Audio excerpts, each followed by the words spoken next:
This isn't racing anymore. It's influencer paddocks, corporate drama, and engines that barely raise your pulse. It's marketed like a war, but drives like a simulation.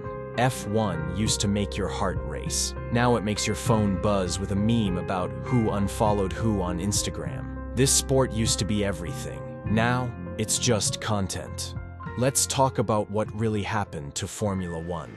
There was a time when Formula One was about machines that pushed limits. Limits of power, limits of traction, limits of what a human could handle. The cars were monsters. They were loud, violent, unstable, and beautiful. Different teams had different engines. You could close your eyes and tell which car was coming just by the sound. A Ferrari V12 didn't sound like a Renault V10. The Williams didn't handle like the McLaren. There was character. There was risk. Today, they're all the same. Same hybrid powertrains, same battery packs, same rules, same sound, or should I say lack of it. You can't tell anything apart without reading the livery. It's like NASCAR with better branding. Fast, sure, but you don't feel anything. Modern F1 still calls itself the pinnacle of motorsport, but it doesn't feel like it anymore. Because now, the racing isn't the point. The show is. It's not about guts or grip. Not about throwing the car into a corner and making it stick. Now it's tire conservation, pit stop timing, energy saving, DRS zones that hand out overtakes like coupons. It's chess with throttle pedals, not racing. It used to be about instinct, split-second decisions made at 300 kilometers per hour. Now it's drivers lifting off because a graph says tire degradation is 0.3% too high. Thrilling. The driver's still in the car, but it feels like the real race is happening on a laptop in the garage. This isn't racing. It's a high-speed conference call. And the rules? Don't get me started. Track limits have become a weekly meme. Every overtake is followed by a 10-minute wait for the stewards to decide if racing is still legal. You can't even celebrate a move anymore because it might not count.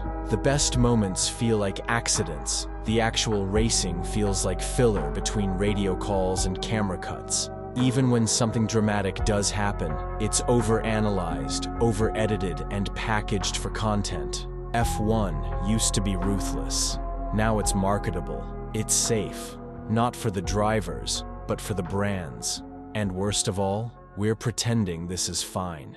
We have to talk about Drive to Survive. Yes, it brought millions of new fans to the sport. Yes, it made Formula One trendy in places that barely knew it existed. And yes, it gave every team and driver a spotlight. But at what cost? Because Drive to Survive didn't just tell the story of the sport, it rewrote the entire script. Suddenly, every driver had to be a media personality. Every team principal had to act like a villain or a hero. Every moment became a chance to be clipped, quoted, turned into content. Smile when the camera rolls. Stick to the script. Say something dramatic, but not too dramatic. We've got sponsors to please. Even the drama feels staged. You can hear it in the radio calls, drivers sounding like they're performing for a documentary, not fighting for their careers. You can see it in the way rivalries are built up online, but end in awkward post-race hugs. It's all become too clean, too planned, too careful. The irony, the show made F1 look more intense, more dramatic, more cutthroat. But the actual sport, it's never been more predictable. Same three teams fighting for the podium. Same polished sound bites from drivers who used to say what they felt. Same race engineers muting emotion for clarity. Drive to Survive turned Formula One into a spectacle. But it also took away something raw, something unpredictable, something real. Let's not sugarcoat it. F1 today is less about racing and more about return on investment. It's a business before it's a sport. Every decision, every contract, every circuit on the calendar comes down to money. You want a seat on the grid? Forget karting trophies and lap records. You just need a billionaire dad. And if you want to keep your seat, better be good at Instagram. The paddock used to be a battleground for the best drivers on earth. Now it's a red carpet. It's not about lap times. It's about airtime. And you better play the game. You think it's a sport, but behind the pit walls, it's a sales deck. Every car is covered in sponsors. Every driver is trained to smile just right. Every press conference is another chance to thank the partners. Even the teams, legacy names built on grit and glory, are now bought, sold, and rebranded like fast fashion. Williams used to be a giant killer. Now it's a holding company asset. Sauber gets renamed every few seasons depending on who foots the bill. Lotus? Just a logo dragged out when nostalgia sells. We've got 4 races in the Middle East, not because they deliver breathtaking wheel-to-wheel action, but because they write the biggest checks. Circuits with no legacy, no famous corners, no risk, no passion, just endless runoffs, VIP lounges, and drone light shows. You'll find more influencers than fans in the stands, but that doesn't matter because the hospitality suites are sold out months in advance. Tracks like Spa and Monza are fighting for survival. Meanwhile, concrete car parks in desert cities get multi-year deals and opening ceremonies bigger than the Olympics. You used to win in Monaco and become a legend.